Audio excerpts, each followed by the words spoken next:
Bonjour et bienvenue dans un nouvel épisode d'Arsenal French Club, le podcast.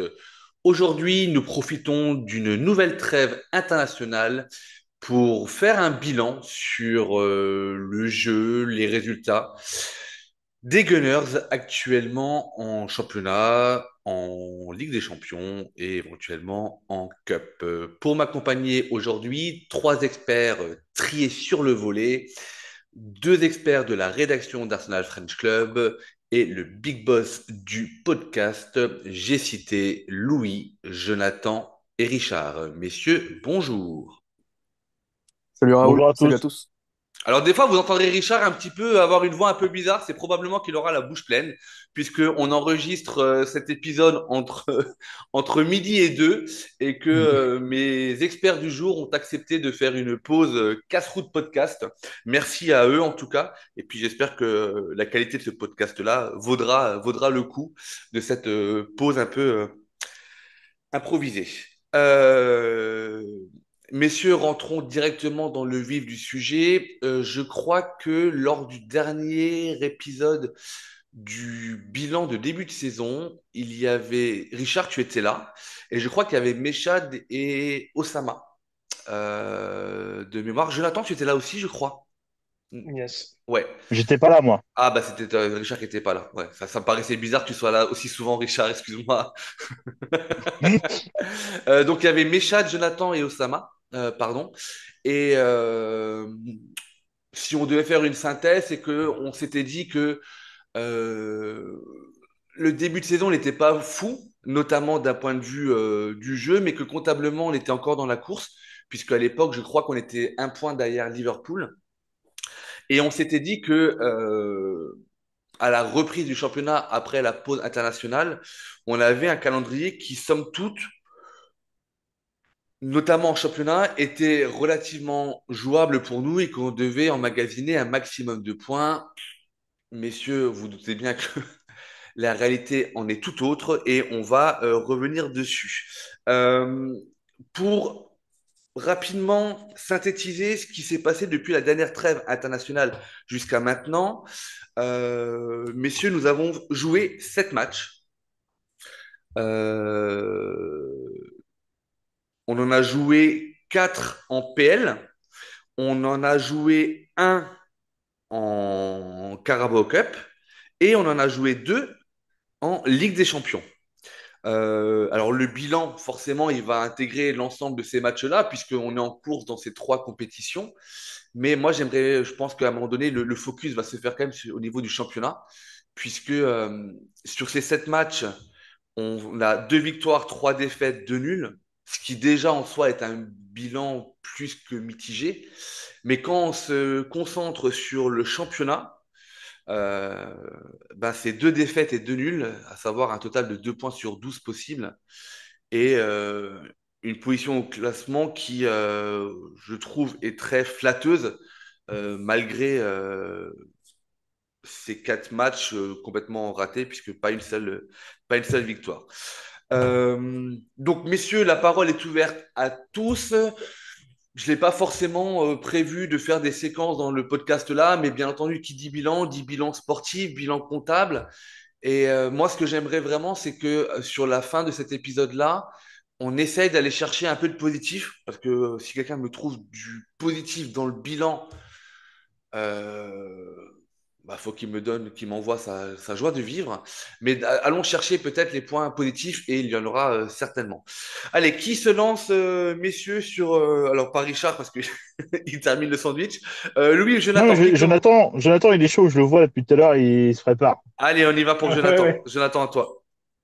Non, bah, on va peut-être commencer par quelques chiffres, vu que pour présenter un petit peu la situation. Comme tu l'as dit, depuis la dernière trêve, euh, on a joué 7 matchs, 4 de championnat, 2 de C1, une Carabao Cup. Et si on se focus que sur la première ligue, comme tu l'as dit, on est à 2 points sur 12. C'est marrant parce que dans l'autre bloc de matchs depuis le début de saison, donc si on s'arrête après Brighton, première trêve jusqu'à la deuxième trêve, on a joué le même nombre de matchs. 7 matchs aussi, avec pareil, 4 premières ligues, 2 C1 et un Carabao Cup. Par contre, là, on était à 10 points sur 12. Donc, dans ce premier bloc de mi-septembre, mi-octobre, on fait 10 points sur 12. Dans le deuxième bloc, on fait 2 points sur 12. Donc, c'est quand même assez, je vais pas dire effrayant, mais c'est quand même assez parlant. Et ensuite, je me suis amusé, j'ai pris tous les matchs qu'on a eus depuis le début de l'année en championnat et j'ai comparé ce qu'on a fait par rapport au même match la saison précédente. OK? Donc, on sait que cette année, on avait Leicester et Southampton dans nos premières journées, alors qu'ils étaient en championship. Donc, j'ai vraiment pas compté ces matchs-là. Et donc, si on compare ce qu'on a fait cette année contre l'année dernière, cette année, on fait 13 points contre ces équipes-là. Donc, on compte pas les deux victoires, Leicester et Southampton, qui font 6 points en plus. Les 19, on est là. Donc, on fait 13 points cette année, alors que la saison dernière, on en était à 17. Donc, c'est quand même, je trouve, assez parlant. 4 points de différence juste sur 10 journées. C'est quand même un petit peu préoccupant, effectivement. Ah, c'est énorme. C'est énorme parce que je vais juste rebondir sur les deux stats que tu as donnés entre le début de championnat et la première trêve et cette partie de championnat qui nous concerne aujourd'hui. D'un côté, tu fais 10 points sur 12, c'est en gros un parcours de champion. De l'autre côté, tu fais 2 points sur 12, c'est presque un parcours de relégable, hein, en termes de points. Je parle en termes de points. Donc, Après, aussi, il faut regarder l'effectif. Comparé aux deux trucs que tu viens de dire, là, comparé au ouais, match, on peut aussi faut voir l'effectif comparer, qu'on a sur les deux on et peut aussi, aussi les cartons rouges et cartons jaunes. on peut La aussi, discipline Moi, qui était oui, bien dégradante, sûr. hein. Mais je Richard, mets que de la stat pure, quoi. on peut aussi Ouais, comparer, non, c'est ça. Non, mais c'est ça. Ouais, ouais. on peut aussi comparer les adversaires, hein. On a quand même joué Bournemouth, qui était, enfin, me semble-t-il, même s'ils ont pété City, mais Bournemouth doit être à la portée d'un Arsenal qui joue et qui est prétendant au titre. Bien sûr. Newcastle, qui était, je crois, 13e au classement quand on les joue, doit être à la portée d'un Arsenal qui est prétendant au titre. Mais indépendamment du résultat, je veux dire, si on se penche sur la qualité de jeu, messieurs, c'était éclaté. Moi, sur les 7 matchs que l'on a joués, et Louis, je te vais te donner la parole juste après, mais sur les 7 matchs que l'on a joués, j'identifie une bonne mi-temps sur 14. Avant que Louis commence, juste qu'on se rappelle une chose, c'est que l'an dernier, à la même époque, on n'était pas content de notre jeu non plus. Et qu'on n'arrêtait pas de se comparer à la saison 22-23, où ça partait dans tous les sens, on était ravis. Début de saison dernière, on se dit quand même, c'est pas très excitant. Mais pardon, Louis, à toi. Non, non, mais Jonathan l'a très bien dit, comptablement, effectivement parlant, c'est très, très critique. Et Raoul, tu l'as très bien dit aussi, sur le terrain, ça a été très critique aussi. Et en fait, tout s'est dégradé en fait de semaine après semaine. On a vu vraiment une équipe, un château de cartes qui a commencé à s'écrouler en termes d'animation, en termes de structure et en termes de solidité. Il y a eu pourtant des avertissements quand on prend les matchs effectivement de Leicester et de Southampton, deux matchs à la maison où tu es censé quand même un peu dérouler entre guillemets. Et au final, c'est deux matchs quand même où on a quand même plus ou moins tremblé et surtout des matchs où on a encaissé. Et en fait, le truc, c'est que semaine après semaine, toutes nos certitudes qu'on avait sur le deuxième partie de saison dernière, plus notre début de saison, toutes nos certitudes se sont un peu ont fondu comme neige au soleil. C'est un peu Luis Enrique qui aime bien parler de certitude dans son jeu. Donc certitude, ce sont des choses collectivement qu'on maîtrise. Et en fait, semaine après semaine, on a perdu toutes nos bases de jeu, à savoir le contrôle. En termes de possession, on avait largement moins de possession qu'avant. En termes de solidité défensive, le dernier clean sheet, je crois qu'on en avait parlé avec Raoul, ça remonte au match de Tottenham, je crois, en Première Ligue. Donc ça commence à remonter il y a déjà un moment. On prend quand même énormément de buts. On concède énormément d'occasions. J'ai vu que sur la saison dernière, on prenait à peu près deux tirs, enfin, on subissait deux tirs cadrés par match à peu près. Cette saison, on est à quatre, donc deux fois plus. C'est énorme. On voit qu'offensivement aussi, on a beaucoup moins de certitude comparé à la deuxième partie de saison dernière ou même au début, enfin, à la première partie de saison où Havertz planté. Là, on voit un Havertz qui est beaucoup plus en difficulté.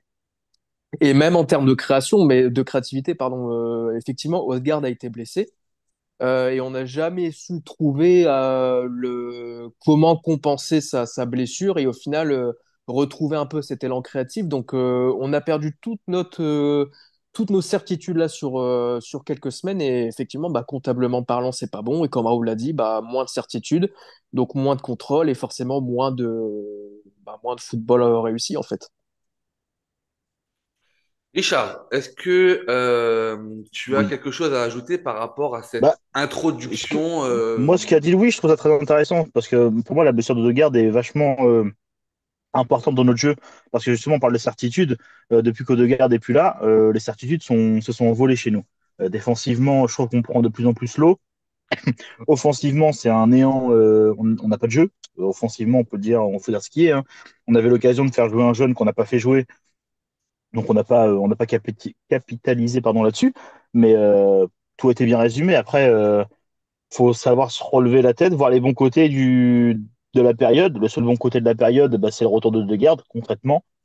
Après, j'espère que défensivement, on va être un peu plus solide qu'actuellement. Parce que quand tu vois tous les clean sheets qu'on avait la saison dernière hmm, et maintenant, alors que rien n'a changé, à part notre côté gauche qui est un peu en bricolage, mais je ne comprends pas comment on peut être à ce niveau-là alors que la saison dernière, tout nous réussissait côté défensif. ok.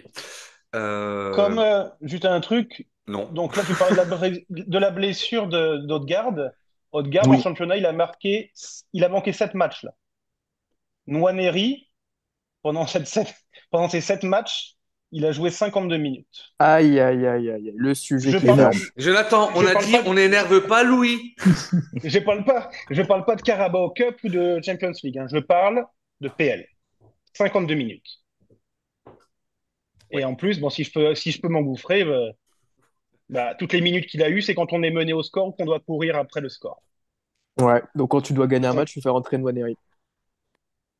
voilà, je vous laisse discuter. Ou alors quand le match est perdu et que tu veux donner l'impression que tu fais rentrer ton joker, tu le fais rentrer. Quand tu perds 2-0 et que tu fais rentrer Waneri à 10 minutes de la fin, Louis, c'est presque du foutage Oui, Oui. Hmm. c'est histoire de lui donner ouais. des minutes pour lui donner des minutes, quoi. Mais Ouais. bon, on va pas rentrer dans le débat. Je pense qu'on l'a déjà Non, mais abordé je pense plus qu'on d'une pourrait fois. faire un épisode complet là-dessus, mais on va éviter de. En tout cas, si, on va y revenir, mais sans faire un focus dessus. Rebondir juste sur ce que Richard a dit, puisqu'il dit que la bonne nouvelle de cette période-là, c'est le retour de Degarde. Je suis d'accord, mais sauf que le retour de Degarde intervient sur le dernier match, finalement. Si on enlève les 5 minutes qu'il a joué à Milan, intervient sur le. Il est revenu pour nous quand même. Bah, tu Il reviens nous a pour vu dans le qui? stade, Ah, ok, bah, pour d'accord. nous, il nous a vu dans le stade, il s'est dit, il faut que je rentre pour leur faire plaisir. Ouais. Et voilà. Pour les deux blaireaux avec le maillot d'Arsenal entouré d'intéristes. Entouré d'intéristes, exactement. Ouais. Alors, messieurs, du coup, on va essayer de se focaliser un petit peu et de réfléchir aux raisons de cette, alors, je ne vais pas dire catastrophe, mais aidez-moi à trouver un nom. Ce Bah, une naufrage. purge. Ce Une ouais, purge. naufrage, j'aime bien. Qui a dit ça, Louis? Ouais, c'est moi. Ouais, C'est j'aime Louis. bien. On va essayer de trouver les raisons de ce naufrage, puisque Il faut un capitaine pour avoir un naufrage. vous l'avez dit vous-même. Ouais, mais du coup, le capitaine, c'est un peu Arteta. Et je trouve que le capitaine, du coup, il a sa part de responsabilité sans forcément tout lui jeter dessus. Euh, Lui jeter toutes les fautes sur lui. Euh, Si on prend encore une fois les 7 matchs, je vous l'ai dit juste avant, moi, la seule vraie première mi-temps ben, qui m'a plu, c'est la première mi-temps contre Liverpool. Même contre Chelsea, je ne vous ai pas trouvé. En championnat, tu parles.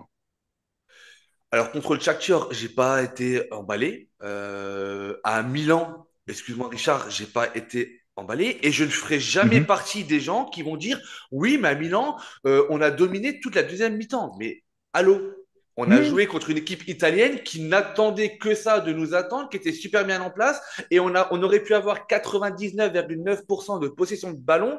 Richard, on serait encore dans le stade à boire des bières et à manger, je sais pas trop quoi, parce qu'il n'y avait pas grand-chose à manger là-bas, mais on n'aurait toujours pas marqué. Donc Mhm. Mhm. la possession, c'est. Moi, je ne vous ai pas trouvé très très joli dans le jeu. On peut parler Non, pas du tout, non. de système, mais Pour c'était. ça que je te demande que la première ligue. Ouais, C'était que la première ligue ou non? mais Première Ligue, PL, Ligue des Champions et le match contre Preston, excusez-moi. Alors, non, Bah, là, voilà. on peut Non. pas juger.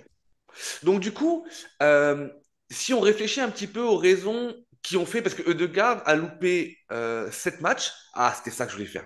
Rebondir sur ce que Jonathan a dit. J'ai vu une stat, c'est que Ødegaard, il a loupé 7 matchs, dont 4 de championnat.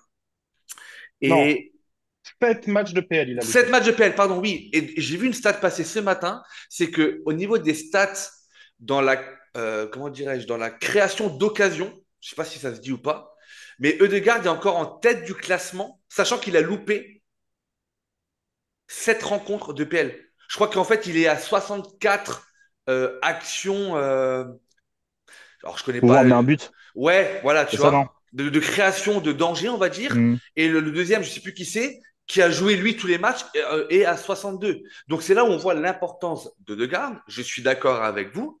Mais l'absence de Degarde, quand on s'appelle Arsenal, je suis désolé, ne doit pas tout expliquer.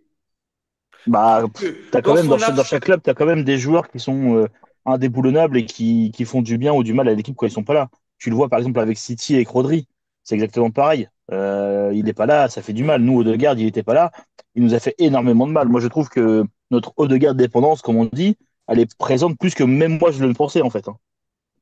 Alors, je vais essayer de nuancer la chose, en tout cas te donner mon point de vue, Richard. La Ødegaard dépendance, pour moi, euh, elle se voit au niveau de la qualité du jeu.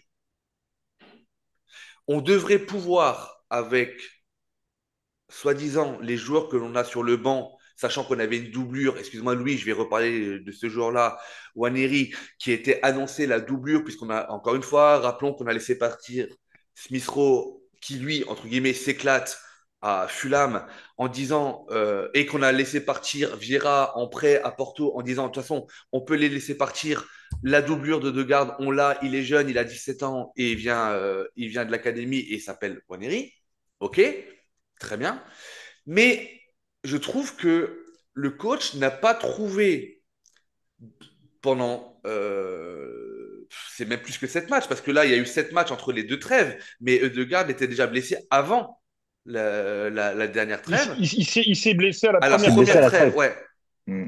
Donc, il y a eu quasiment, il a dû louper, je pense, avec les matchs de Ligue des Champions, de Carabao Cup, il doit être entre 12 et 13 matchs loupés, je pense, tu vois. On a quand même eu 13 matchs, même, allez, arrondissons à 10. Le coach, il a eu 10 matchs et il n'a aucune certitude.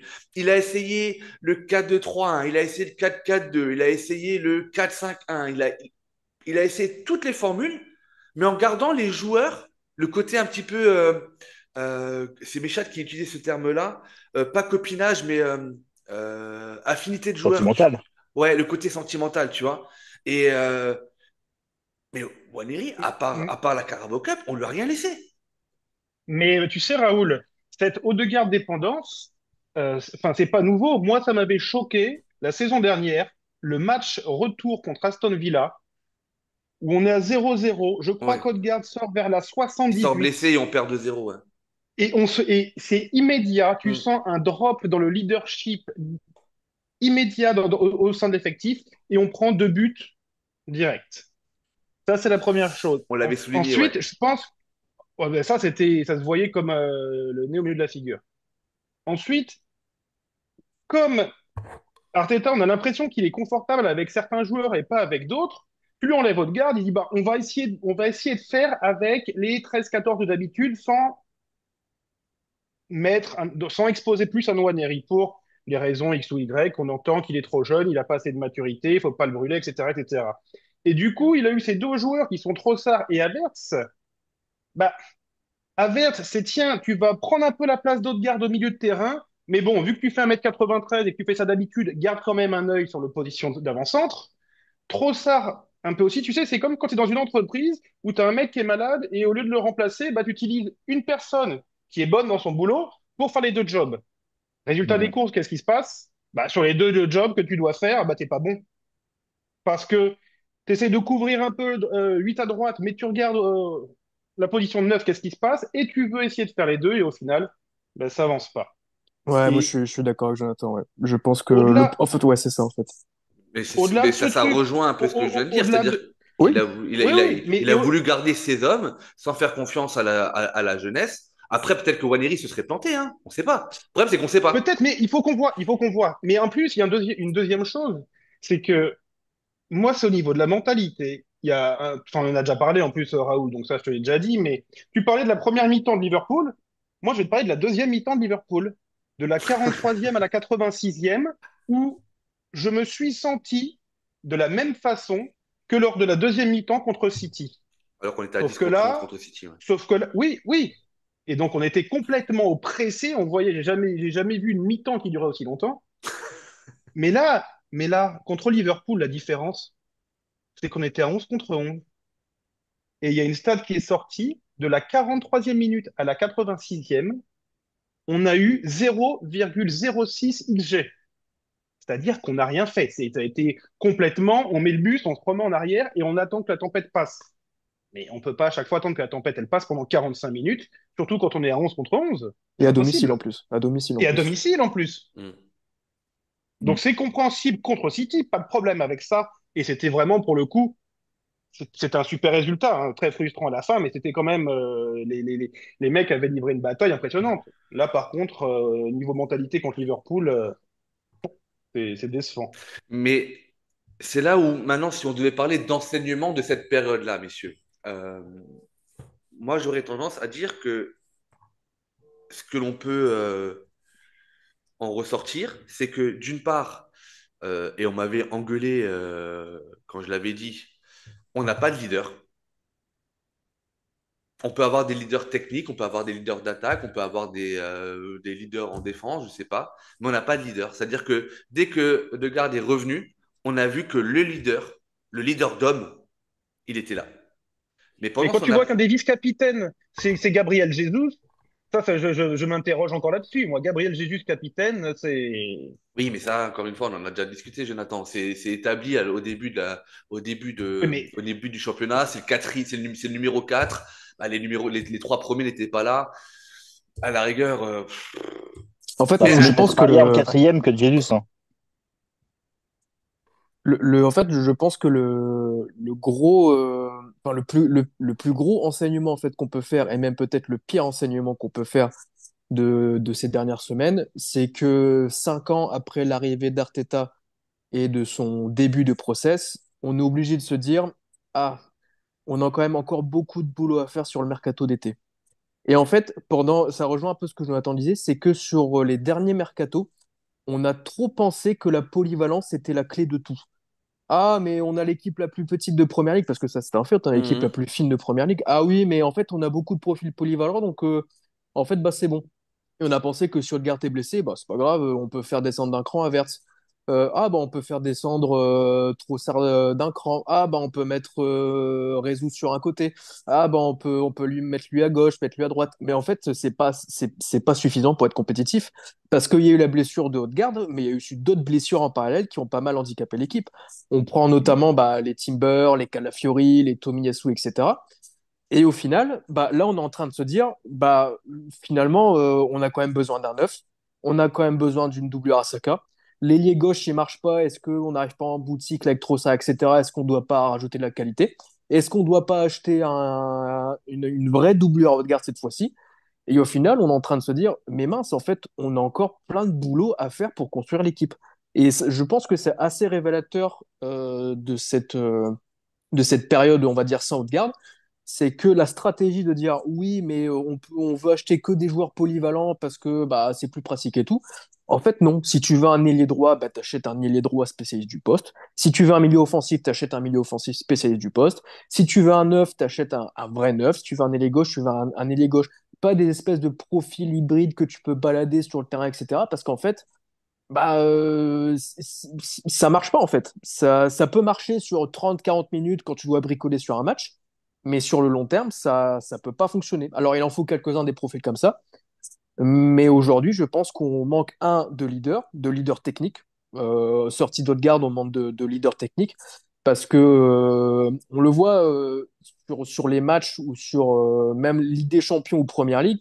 Si on prend la dernière occasion qu'on a contre Chelsea, mais en fait, enfin, ça doit être dedans, mais pied gauche, pied droit, le mec il peut se rouler par terre. Normalement, ça doit être dedans. Tu es un joueur professionnel, tu dois mettre ça dedans. Tu peux pas te louper comme ça.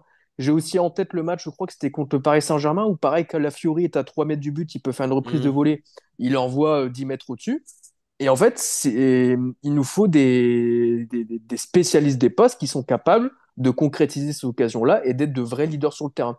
Et je pense que c'est ça le pire enseignement, c'est de se dire, bah ouais, mais en fait, les 3-4 derniers mercato, peut-être qu'on n'a pas fait suffisamment ce qu'il fallait pour construire l'équipe et pour compenser les lacunes qu'on avait déjà. Alors, si je peux me permettre une parenthèse par rapport à ce mercato, c'est l'un des enseignements d'ailleurs, c'est effectivement, c'est que le mercato est loupé. Par contre, au moment où on enregistre cet épisode-là, l'épisode que l'on a enregistré avec Jonathan vient de sortir, puisque on a fait un épisode focus sur le départ d'Edu. Et dans cet épisode-là, que je vous invite à écouter, bien entendu, Jonathan nous fait une petite aparté sur la partie mercato et alors, pas sur le fair play financier, puisque le fair play financier est européen, mais sur le fair play financier côté PL qui s'appelle, Jonathan, le. Le PSR, Voilà, merci. Et où en fait, tu comprends que sur 3 ans, tu dois avoir un équilibre financier et que finalement, sur cet épisode de mercato d'été que l'on vient de subir, à moins de vendre encore plus, on n'avait pas forcément les moyens d'aller chercher mieux. Et ça, on nous a vendu du vent et preuve en est avec le recrutement de dernière minute du pote à Richard Sterling, etc., etc. Mais bien entendu que le mercato slash banc touche est un élément, un enseignement que l'on peut en tirer de cette période très compliquée pour nous. Euh, Moi, j'ai un autre. Alors, je ne sais pas si c'est une vérité ou pas, mais en tout cas, moi, ce que je ressens, c'est du coup l'apathie et la limite du coach dans cette période-là. C'est-à-dire que l'année dernière, rappelez-vous, Arteta disait toujours, moi j'ai 52 schémas tactiques différents. euh, je- S'il manque des joueurs, c'est pas grave, on peut soit les remplacer, soit on peut évoluer différemment. Sauf que là, en fait, et l'absence de Degarde pointe du doigt cette problématique-là, c'est qu'en fait, jamais Ødegaard n'a trouvé, Arteta n'a trouvé une vraie solution durable pour remplacer l'absence de Degarde. Et donc là, du coup, l'un de mes enseignements à moi, c'est peut-être la limite du coach dans une période un peu compliquée. Et c'était Mechad ou Axel à l'époque qui avait dit Arsenal, avec son 11 type, est capable de battre n'importe qui sur un match. Je rejoins toujours cet avis-là. Mais dès que tu as un petit grain de sable dans les rouages, ça devient très compliqué. Et je trouve et on l'a déjà dit souvent sur ce podcast-là, il n'y a pas de plan B, il n'y a pas de plan C, il y a rien, quoi. Et on se retrouve rapidement en Ouais. difficulté. Vraiment. T'as beau avoir 52 schémas tactiques, si ça passe pas, ça passe pas. Moi, je suis d'accord avec ce que Louis vient de dire. Pour moi, il résume totalement pour moi, l'erreur, entre guillemets, du board et de Arteta sur le recrutement des mercato précédents. Alors oui, on a fait un bon transfert, par exemple, avec Rice. Ça a été vraiment quelqu'un de gagnant chez nous. Et on le voit toujours à l'heure actuelle. Il est toujours très bon, même s'il se prend des cartons rouges bêtement. Mais Il a pour pris un. moi, l'erreur principale vient de Arteta et du board sur le fait d'avoir trop de polyvalence, c'est pas bon. Il a raison parce que au final, tu vas mettre des joueurs qui vont être à 80% sur le poste au lieu de 100% et de connaître parfaitement ce qu'il doit faire. Donc le problème, il est là. Pourquoi, par exemple, il a le super sub avec Trossard? Trossard, on sait que s'il rentre à son poste avec une défense un peu fatiguée, on sait qu'il va faire la différence. Ça, Le, c'était le truc, c'est avant. ça en fait. C'était avant Chelsea, Oui, non, ça. mais ça, c'était avant. Mais je veux dire, tu vois, enfin, toute la saison dernière et le peu d'entrées qu'il a fait, il était gagnant. Pourquoi? Parce que on sait ce qu'il fait à son poste. Et le problème qu'on a actuellement, c'est que Louis l'a dit très bien. En fait, on a plein de pièces de puzzle qui vont un peu partout, mais qui ne font pas un puzzle. Ça fait autre chose, quoi.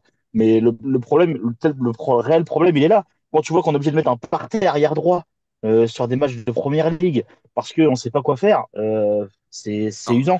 c'est Donc, pas qu'on est obligé, je suis pas d'accord. C'est pas qu'on est obligé de mettre par terre arrière droit, même si sur le match contre Liverpool, il fait un excellent match.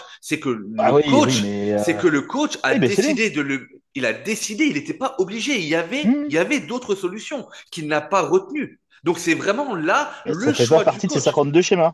C'est ces schémas tactiques. Ouais. Moi, je ne comprends pas. Franchement, quand tu mets un parterre arrière droit, je comprends pas. Alors oui, il y a plein de choses qui sont discutables où il a fait des fois des bons choix, comme remettre Havertz en neuf, c'était un bon choix parce qu'on voyait qu'en milieu Mm. il était mauvais. Mais il y a des choix de Arteta et voilà de son collectif qui n'est pas bon. Donc pour moi, à l'heure actuelle, c'est ce que j'ai déjà dit avec plusieurs personnes avec qui j'ai parlé. Le problème chez Arsenal actuellement, c'est pas les blessures, c'est pas tant ça.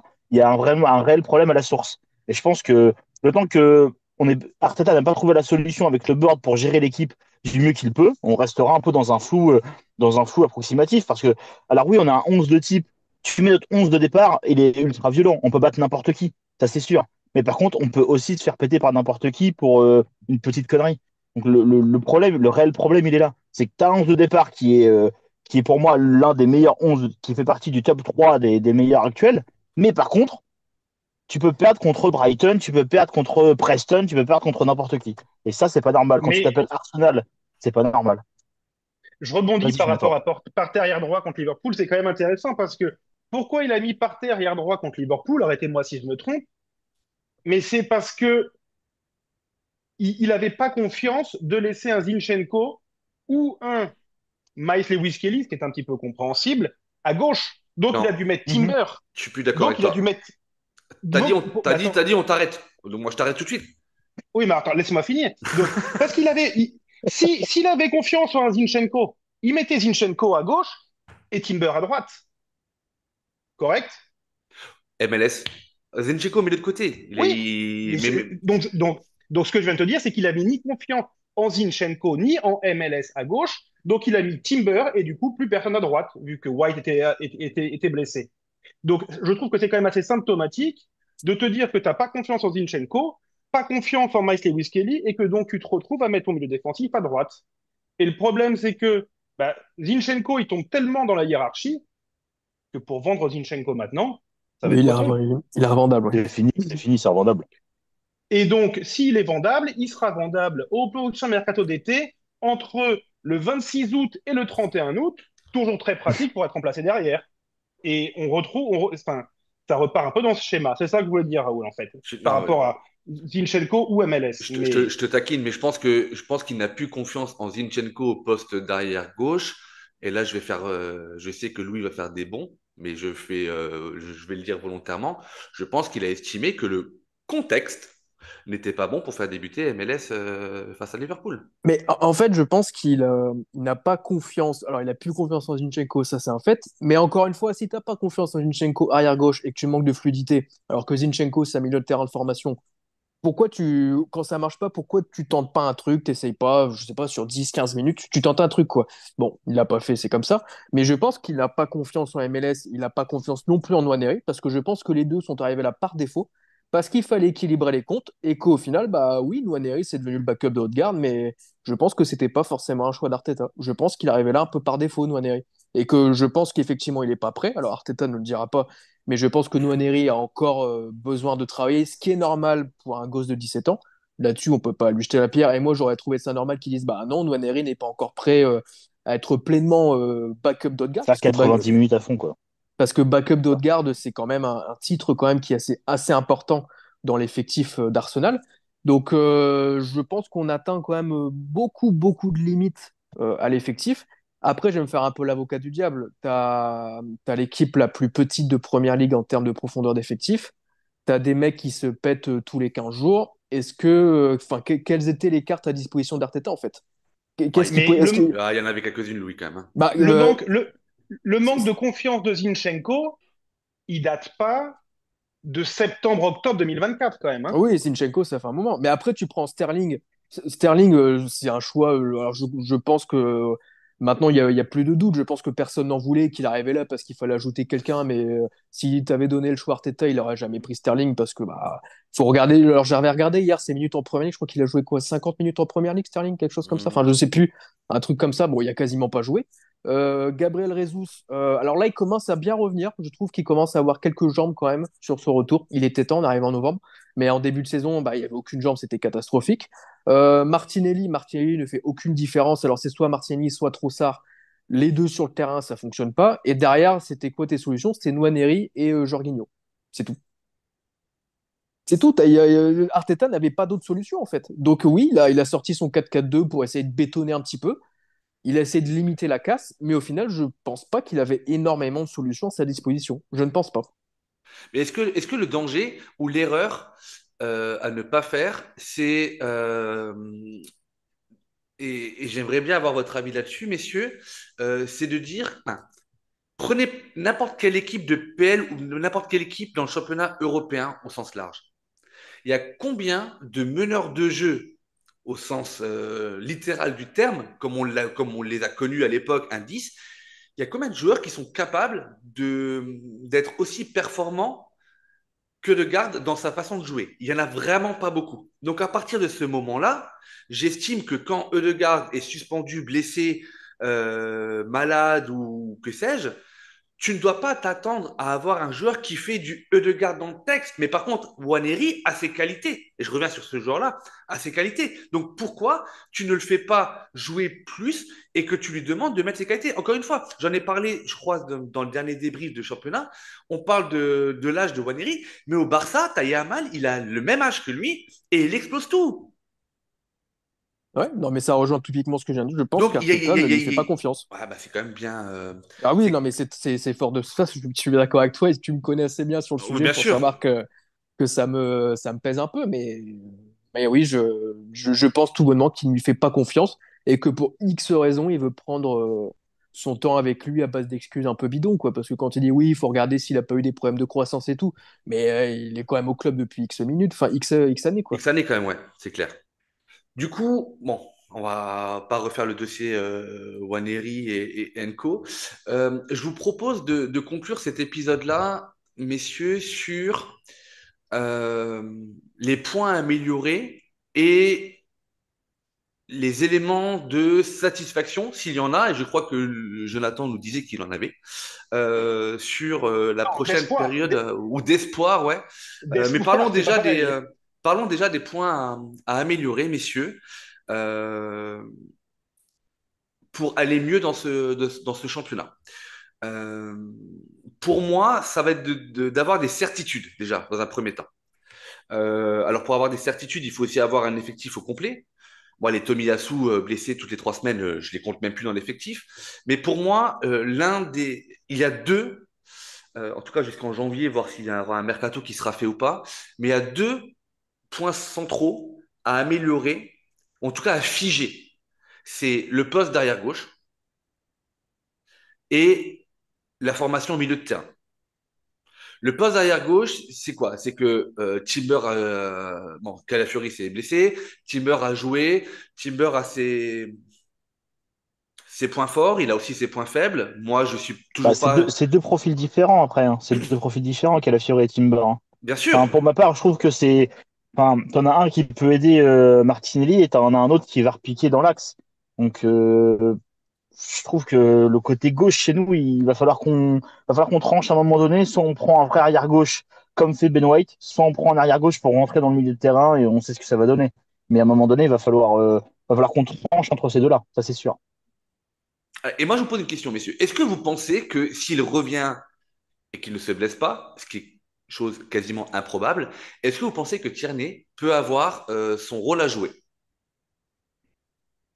Je pense que c'est un peu trop tard pour moi, pour Tierney. Oui, j'aimerais beaucoup, hein. Hmm. Parce que pour le J'aurais coup, bien c'est un vrai aimé, arrière mais gauche. Ah bah c'est de toute façon, on l'a vu quand il a joué chez nous, hein, un vrai arrière gauche, et il te faisait des centres qui étaient magnifiques, hein. Et il jouait vraiment arrière gauche, donc son couloir quoi. Mais après, s'il revient au top de sa forme, comme on l'a connu, il peut rentrer dans le Dans la prétendant, oui. rotation, ouais. après, Ouais. si le but c'est de déverrouiller Martinelli, on a vu que Calafiori avec Martinelli, ça fonctionne bien, hein. Bah oui, c'est pour ça que je Les disais ça, ouais. quand il a fait 3 matchs où il a mis deux buts, 2 assists, et à chaque fois, c'était Calafiori. Donc, donc là-dessus. Mais Tierney, non. Tierney, faut être réaliste. C'est compliqué, Tierney. Tierney, tout ce qu'on lui souhaite, c'est qu'il retourne en Écosse et Et qui qu'il se retrouve du fasse temps de plaisir. jeu, ouais. Et ce milieu de terrain, vous en pensez quoi? Parce qu'aujourd'hui, dans la rotation, il y a un élément en trop, euh, toujours en partant du principe que tout le monde sera fit. Pour moi, j'intègre Partey, Rice, Merino et Ødegaard. Moi, je pense que les quatre, de toute façon, ne peuvent pas évoluer ensemble. C'est une certitude. Donc, il y en a un qui doit, entre guillemets, aller cirer banquette. De ce que vous avez vu, de votre feeling footballistique, de vos préférences, etc., quel serait le milieu le plus approprié et qui nous donnerait le plus de garanties, messieurs? Là, je pense que Merino a été pris dans l'optique d'Arteta en ayant Rice en 6, Odegaard à droite. Et Merino était blessé fin août à l'épaule. Il est revenu, Odegaard s'est blessé. Donc ça a un peu fait dérailler, je pense, la façon dont il voyait les choses. Le problème, c'est que ça s'est un petit peu compliqué au milieu de terrain. Donc, on a eu droit à des chefs-d'œuvre avec Merino, Rice et Partey ensemble, pour le résultat qu'on connaît. Donc, je pense qu'il a été un petit peu forcé à faire ça, ce qui a donné quelque chose de quand même pas très joli. Partey fait des super matchs. Partey, il est sur un enchaînement là, encore un match en première ligue et il bat son record de matchs d'affilée, quitte à ce que ce soit sur 2 saisons, hein. Avec 18 matchs d'affilée, ça sera quasiment du jamais vu. Donc il va être difficile à déloger. Mais là, par exemple, on a vu Odegaard titulaire, Partey en 6, Rice à 8. Merino a fait une super entrée contre Chelsea. Ouais. Donc je pense que ça va prendre un petit peu de temps à se remettre. Je pense que 23 novembre contre Nottingham, il va rester dans ses certitudes qu'il connaît, Partey, Rice, Odegaard. Il va continuer à faire Merino rentrer pour que le mec prenne ses habitudes dans ce milieu à 3 et que je pense qu'après il déclenchera et Partey ira sur le banc. C'est ma petite théorie. Mais... Bon, je pense que c'est la plus probable pour ma part aussi. Oui, de toute façon, Partey est toujours en fin de contrat dans 6 mois. Donc, l'objectif à long terme, je pense que c'est Rice en 6, à gauche Merino et à droite Odegaard. Donc, Hmm. oui, je pense qu'à long terme, c'est l'idée d'Arteta.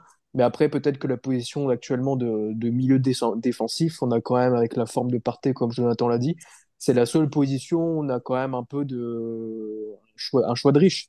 Parce que Partey fait une très bonne saison. On sait que Rice aussi, quand il est milieu défensif, il est très bon aussi.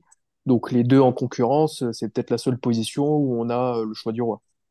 Je suis entièrement d'accord parce qu'aujourd'hui, le poste de meneur de jeu, alors dans notre organisation, on va pas appeler ça milieu droit, mais pour moi, c'est le meneur de jeu, c'est Bah, Ødegaard numéro 10, ouais. et ouais, c'est ça, ouais. Mais c'est vrai qu'il est souvent à droite pour combiner avec Saka avec White. Mais je pense que ce poste-là et ce joueur-là, il est intouchable. En poste de 8 milieu gauche, en termes de formation, je pense que Merino est le seul de métier. Parce que White, quand il joue, il fait ses matchs, mais c'est pas son poste. Et ça ne le sera jamais. Euh, et après, effectivement, il y a cette balance en 6 entre Rice et Partey. Et vous l'avez bien souligné, c'est que les performances de Partey aujourd'hui, si elles étaient celles de l'année dernière, on se poserait même pas la question. Mais c'est vrai que du coup, Partey fait quand même ses matchs, hein. Alors des fois, on a quelques frayeurs, mais et au niveau des stats, je pense que le nombre de balles perdues est assez conséquent. Mais c'est vrai que il fait ses matchs. Donc c'est pas toujours évident. Est-ce que moi, je vais vous donner une cinquième solution. Dites-moi ce que vous en pensez, et peut-être à tenter en Carabao Cup ou choses comme ça. Mais est-ce que Sterling n'ira pas au milieu. T'arrêtes tout de suite, non, mais Sterling ne sera pas au est-ce milieu. qu'une Tu veux me association, sortir un truc dans le style? Vas-y. non, est-ce qu'une association Waneri Eudegaard, un à gauche, un à droite, est quelque chose qui vous semble pertinent? Moi, j'aimerais bien le voir. En Je Carabao pense qu'ils Cup, peuvent se pourquoi pas, marcher ouais. dessus. Je pense qu'ils peuvent se marcher dessus, par contre. Je sais pas. Parce Je que sais pas s'ils peuvent jouer je ensemble. me dis que Waneri pourrait être la rampe de lancement côté gauche et Eudegaard la rampe de lancement côté droit, tu vois. Sachant que Eudegaard Ouais. a quand même un travail défensif et c'est quand même un marathonien sur le terrain et Waneri a la jeunesse et la fougue pour aussi bien défendre. Si tu mets un vrai 6 un vrai 6 là-dedans, ça peut être vachement, bah moi je trouve que ça peut être vachement intéressant. Pour moi, ça se tente, hein, mais il faut juste être sûr que ça soit un match où tu as la possession. Parce Bah qu'effectivement, ouais. Bah, après, oui, oui, Ouais. bah, bien sûr, oui, t'es quand oui. même très ouvert. Mais pour moi, oui, je pense, parce que alors j'ai vu la stat il y a pas longtemps, c'est que Arsenal est une des équipes de Première Ligue qui touche le moins de ballons dans la zone centrale. Et on l'a vu la deuxième mi-temps de l'Inter, où Arteta avait quand même réagi par rapport au niveau de jeu. Il avait tenté un 2-3-5 avec notamment Timber et puis White qui rentraient à l'intérieur sur un seul 6 qui était parté et devant c'était beaucoup de profils offensifs. Et je pense que si on veut ajouter un peu de fluidité et un peu de joueurs qui savent apporter du danger sur la cage adverse autre que nos ailiers, je pense que Odegaard, Nwaneri, ça peut se tenter. Pour moi, sur le papier, ça se tente. Et ça serait bien que ça se tente. Mais vu le peu de confiance que Arteta Hmm. donne à Nwaneri, je pense que ça se tentera d'ici 6 ou 7 ans. Et là, mais le problème, c'est que la Carabao Cup, maintenant, on commence à rentrer dans des fixtures qui sont quand même pas Ouais, faciles. On voit qu'on va jouer Crystal Palace. C'était vrai que ça aurait été intéressant contre Bolton ou contre Preston. Aston. Mais là, plus on Et que, avance, et que tu aies potentiellement 3 matchs d'un titre. Et les titres, quels qu'ils soient, il faut qu'on les prenne aussi. Hein. Il faut qu'on aille les jouer. Sachant que City est sorti, que on a quand même un tirage, je pense, avec Crystal Palace qui est par rapport aux autres assez avantageux, même si rien n'est joué d'avance. Mais ouais, je sais pas. Mais moi, j'aimerais bien le voir.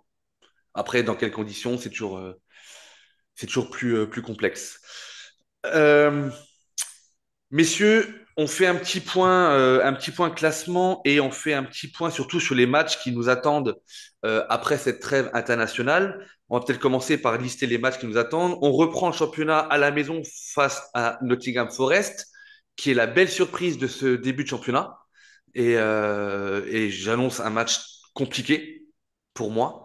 Mais par contre, là, je pense que jusqu'à la période du Boxing Day, alors Louis, tu le disais, prendre les matchs les uns après les autres. Alors tu le disais, tu l'écrivais sur le Discord, mais prendre les matchs les uns après les autres et voir à la période du Boxing Day où est-ce qu'on en est, c'est ce qu'il faut faire. Mais secrètement, si on veut jouer le titre, avec le retard que l'on a pris sur Liverpool, alors j'ai pas regardé le calendrier de Liverpool, mais on est obligé de prendre les points maintenant. On peut plus laisser passer de deux euh, points.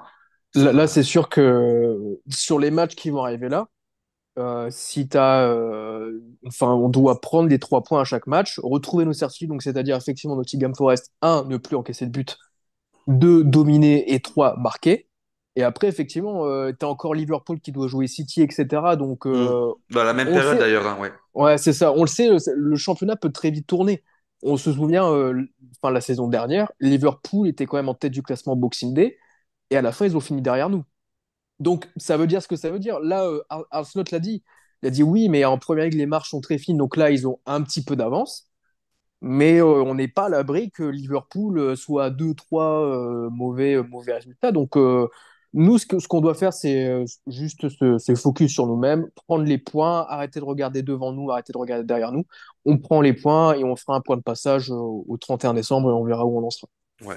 Alors, calendrier entre, JV, entre, hein, c'est réception de Nottingham Forest en PL, déplacement, alors super compliqué au Sporting en Ligue des Champions, sachant en Ligue des Champions, on Ouais. n'est quand même pas qualifié, hein, et il va falloir vite prendre des points parce que Oh, on a encore des. Ouais. parce que on n'est pas serein. On se déplace à West Ham, on reçoit Manchester United avec son nouveau coach, et là je sens déjà parce que Manchester ils ont beau être éclatés les dernières années, ils nous font chier à chaque fois. Donc là je sens que le gros match. On se déplace à Fulham. Fulham, on va retrouver nos petits Gunners, Smith-Rowe. ex-Gunners, ouais, Smith Rowe, Nelson et les autres. Leno et le dernier, c'est Iwobi, Awobi. voilà, Iwobi. Iwobi. merci. Ouais. On reçoit Monaco en Ligue des Champions. On reçoit Everton. Alors, par contre, il y a pas mal de réceptions. On reçoit Crystal Palace en Cup. On va à Crystal Palace. On va à Crystal Palace en championnat. Et après, là, on arrive en période de fête avec la réception de Ipswich. Ça, c'est de la Cup. On va à Brentford le 1er janvier. De la Cup? Non, Non, c'est pas de la Cup. non, Ipswich, c'est quoi? Ah non, c'est du championnat. Ipswich, Bah, c'est c'est c'est de la championnat. semaine Ouais, prochaine. Championnat. championnat, pardon, oui, oui, championnat, Championnat. oui, oui, ils viennent de C'est les monter, c'est Boxing vrai, Day. pardon, ouais. Et en termes de classement, messieurs, et là, bah, ça va être ma petite note finale perso, c'est que en termes de classement, Liverpool est largement premier avec 28 points, deuxième City 23 points, Et après, il y a un gros wagon à 19 points. Chelsea, Arsenal, Nottingham Forest, Brighton. Et ensuite, il y a trois équipes à 18, Fulham, Newcastle et Aston Villa. Et là où je me dis que on n'est pas si mal que ça, malgré la période de merde que l'on vient de vivre, désolé pour le gros mot, c'est que on est 9 points derrière Liverpool, 5 points derrière City, mais que, alors avec des si, encore une fois, on refait le monde, hein, mais que si tu gagnes le match contre City et que tu gagnes le match de Liverpool, le classement il est complètement différent et je pense que le discours que l'on aurait aujourd'hui serait différent. Voilà.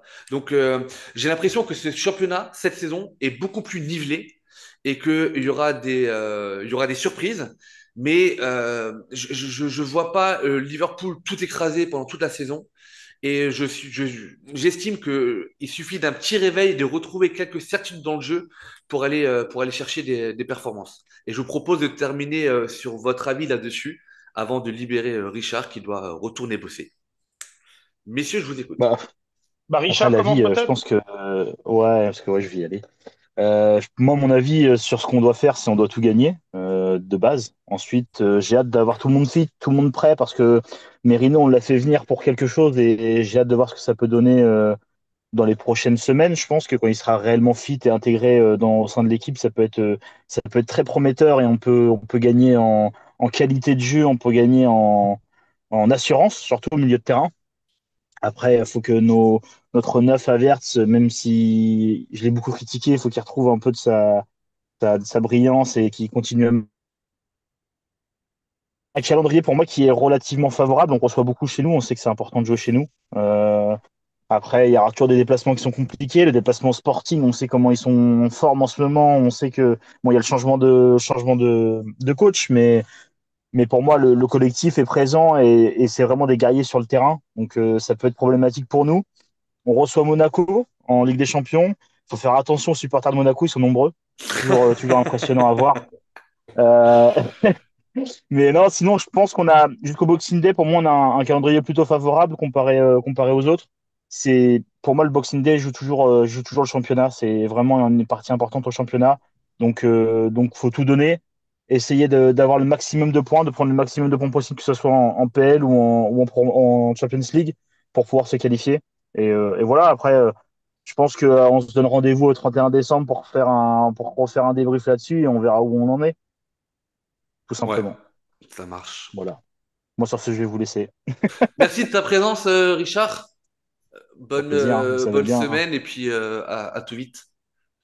À tout Merci vite. Richard. Ciao. Jonathan, Louis qui est pris par le temps, Louis également? Ou on peut finir tous les trois? Non, non, non, non, c'est bon. Jusque, j'ai encore un peu de dispo. Allez, alors on termine tranquillement à 3.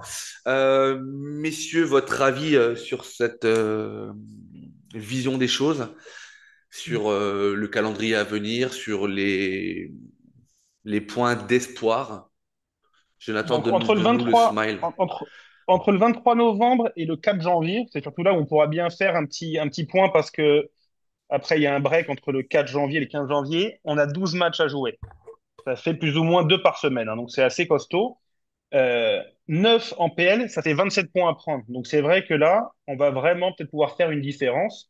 On sait qu'on a eu quand même un calendrier assez compliqué. Bon, Chelsea aussi a eu pas un calendrier facile, mais on est dans ceux qui sont un peu plus mis à l'épreuve. Donc, à voir. On a du retard. On a du retard, mais on a déjà eu plus de retard dans l'histoire. Il y a déjà eu des retournements de situation euh, plus spectaculaires dans l'histoire. 97-98, l'année du premier titre de Wenger. Fin décembre, les Gunners sont sixième avec 13 points de 13 points de retard. retard sur Manu, ouais. Et ils enchaînent 10 victoires d'affilée et ils sont champions avec un point Un point d'avance. d'avance. Il y a aussi, bon, il y a d'autres exemples à prendre plus récents, mais bon, ce qui nous intéresse, c'est ceux des Gunners. Donc c'est ça que je voulais prendre comme exemple. Bon, après, on l'a déjà dit, on n'a pas encore eu le 11 titulaire qui joue ensemble. Et il faut qu'on se souvienne un peu nos commentaires la saison dernière sur Havertz, sur David Raya, euh, enfin nos commentaires de la fanbase en général, hein, qui n'étaient pas spécialement très élogieux à propos d'Havertz, quand on se prend à cette même période, alors que maintenant c'est quand même un titulaire indiscutable. Donc, vraiment hâte de voir ce qui va se passer une fois que tous les gars sont là, quoi. Que tous les gars sont là. Si on arrive un peu à être tranquille avec les blessures, alors à voir aussi où on en est avec Rice et Bukayo Saka, qui n'ont pas rejoint les Three Lions cette semaine, et Odegaard qui est rentré à la maison. Après la petite surprise de lundi, là, où il repartent en Norvège, mais je pense qu'on s'en sort plutôt pas mal à avoir ces trois joueurs-là qui sont pendant 10 jours à la maison et pas à faire la Ligue des Nations, quoi. Qui sert absolument à rien, ouais. Louis? Oui, non, non, je suis d'accord avec ce que Jonathan vient de dire. Après, effectivement, le retour de Odegaard va faire du bien, mais j'ai pas envie non plus qu'on remette tous nos espoirs sur le retour de Odegaard. Hmm. Je pense que individuellement, il y a aussi beaucoup de joueurs qui doivent se remettre en question et qui sont passés aussi totalement au travers ces dernières semaines. Je pense notamment à Saliba qui a été un peu plus en difficulté ces dernières semaines depuis le dernier rassemblement de l'équipe de France où il a commis pas mal d'erreurs et on l'a senti moins souverain. Timber physiquement qui a souffert aussi de l'enchaînement des matchs, ce qui est normal pour un joueur qui revient des ligaments croisés. Havertz aussi qui a été, Jonathan l'a dit, qui est un titulaire indiscutable mais qui a été plus en difficulté à l'image de l'équipe. Donc oui, le retour d'Odegaard va faire du bien. On a hâte d'avoir le 11 type, mais on ne doit pas non plus mettre tous nos espoirs sur le retour de Odegaard. Et il doit y avoir une remise en question individuelle et collective sur ce qu'on a fait ces dernières semaines. Mais voilà, faut pas perdre l'espoir. Et puis, on verra où on en est le 31 décembre et ce qui s'est passé entre deux. Parce que une saison, c'est toujours long et une saison se gagne à partir du Boxing Day. Donc voilà, on verra. On connaît City à ce jeu-là, hein. Déjà l'année dernière, en début de saison, City, c'était ah, ouais, ça y est, on est passé devant et tout. Hmm. Et au final, entre le 1er janvier et puis le 31 mai, il laisse pas grand-chose, quoi. Bah, c'est ça qui est un peu moins rassurant, c'est que sur les 2 dernières années, on était en tête de ce championnat assez longtemps et on a loupé la première marche. Euh, alors, en 2022-2023, bon, on avait 8 points d'avance avec des matchs également en avance et City a été un rouleau compresseur. La saison dernière, le titre se joue potentiellement sur la dernière journée, mais City ne nous laisse pas grand-chose. Là, cette année, j'ai plus l'impression, en tout cas à l'heure où je vous parle, que City, ça va être compliqué pour eux. Et je pense que eux, par contre, contrairement à nous, vont faire un gros recrutement en janvier. Mais je pense que on est sur la fin d'un cycle là-bas. Par contre, Liverpool, avec le nouveau coach, une nouvelle dynamique. Là, je viens de regarder leur classement. Euh, il n'est pas leur classement, leur calendrier. C'est pas, ben, c'est pas vraiment compliqué. Hein, ils se déplacent à Southampton. Ok. J'enlève la Ligue des Champions. Ils reçoivent Manchester City. Et là, s'ils gagnent, ils peuvent mettre un vrai coup. Ils vont à Newcastle. Ils vont voilà, pas très loin à Everton. Ils se déplacent. Non, ils reçoivent Fulham. Ils vont à Tottenham. Mais, on ne peut pas compter sur les Spurs, on le sait. Euh, et ils reçoivent pendant les fêtes Leicester et ils se déplacent à West Ham. C'est pas, c'est pas Ah ben super oui, compliqué, hein. ouais. Donc eux, dans la spirale positive dans laquelle ils sont, etc., eux sont capables encore d'engendrer sur 27 points possibles, d'en engendrer 23 ou 24, hein. Donc, Parce que, bah oui, mais parce qu'ils nous ont joué, nous, ils ont joué Chelsea en début de saison, ils ont tapé Aston Villa ce week-end. Donc, dans le top 5, top 6, ça, c'est vite réglé. ouais. Et comme je le disais lors du dernier podcast, c'est qu'on dit, ouais, euh, c'était qui disait, non, c'est Corentin, quoi, qui disait qu'ils sont en surchauffe, Liverpool. Alors, il disait en surchauffe dans le sens où ils sont en feu, mais quand tu es top of the league avec un nouveau coach, en plus que tu as Enfield qui t'aide quand même vachement, tu as ceux qu'on fait du sport, on le sait tous, quand tu es sur une dynamique positive, il y a, tout change en fait. Tout change. Tes certitudes, elles sont multipliées par deux. Tu rentres sur le. Et le plus gros exemple, c'est l'exemple des Invincibles à l'époque, hein. Quand tu as des certitudes, et pourtant les Invincibles, pour ceux qui ont connu, ceux qui ont vu des matchs, il y a des matchs où on allait chercher le nul. C'était parfois inespéré, mais tu es dans une telle Bon, allez, dynamique que tu sais que rien. Et Pires, il le disait, on savait que rien ne pouvait nous arriver. Et quand on était malmené à la mi-temps, T'avais des mecs comme Henry qui disaient, les gars, donnez-moi le ballon, je m'en occupe. Mais bon, je suis d'accord avec toi, mais bon, les Invincibles, ils se sont fait des petites frayeurs aussi, hein, au printemps, hein, où en une semaine et demie, ils se sont fait dégager de la Cup, de la Ligue des Champions. Mais bon, Tout n'est pas parfait, hein, bien entendu, mais Liverpool peut être un vrai prétendant, sachant qu'il n'y a pas de Cannes cette année. mm. Donc, bon, après, moi, leur dernier match, je l'ai vu. Villa, je comprends pas cette équipe-là. Ils peuvent être tellement performants et tellement dégueulasses à la fois. Ouais, non, mais de toute façon, globalement, du côté Liverpool, il y a quand même beaucoup de certitudes et quand même, c'est très cohérent ce que propose Liverpool depuis le début de saison. Ouais, En termes tactiques, même en termes de talent pur, enfin, tu vois leur profondeur d'effectif et les joueurs, entre guillemets, clutch qu'ils ont, tu et prends un Mohamed Salah, le etc. jeu Et le proposé, jeu c'est pratiqué. Donc oui, effectivement, ils ont beaucoup de certitudes. Après, tu vois, sur un match, bah, ça peut moins fonctionner. Ils ont, bien ils ont sûr. perdu contre Forest à Anfield, tu vois. Mais Donc, quand t'as 9 points d'avance, un match ne suffit oui, pas, tu vois. Je veux oui, dire, c'est carrément. quand tu as 9 points de retard, ça veut dire que mathématiquement, et c'est quelque chose de très trivial que je vais vous dire, messieurs, c'est que quand tu as 9 points de retard, tu es presque obligé de prendre les 3 points chaque week-end, en espérant des faux pas de la part de tes concurrents directs, notamment Liverpool. Mais si à la reprise du championnat, tu gagnes, Liverpool perd, tu as encore 6 points de retard. Donc Liverpool, ils ont quand même 3 jokers. Ah oui, non, Ouais, mais ils ont une avance énorme, hein. Ça, c'est clair et net. et c'est marrant, c'est ce qu'Henri disait, enfin, Henri disait ce week-end, c'est une chose de courir après une équipe qui est devant toi. Mais là, on court après trois équipes. Liverpool, City, Chelsea, qui sont devant nous au classement. Mm. Bon, Chelsea a la différence de but, mais voilà, on court après trois, quoi. Donc, Sachant que tu as un vrai noyau, tu en as 4 à 19 et 3 à 18 points, hein.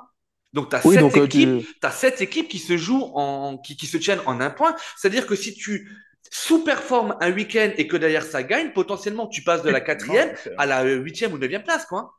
mm. facile. Alors après, le switch, inversement, peut se faire très rapidement également, mais on n'a pas, tu sais, ce trio de tête qui se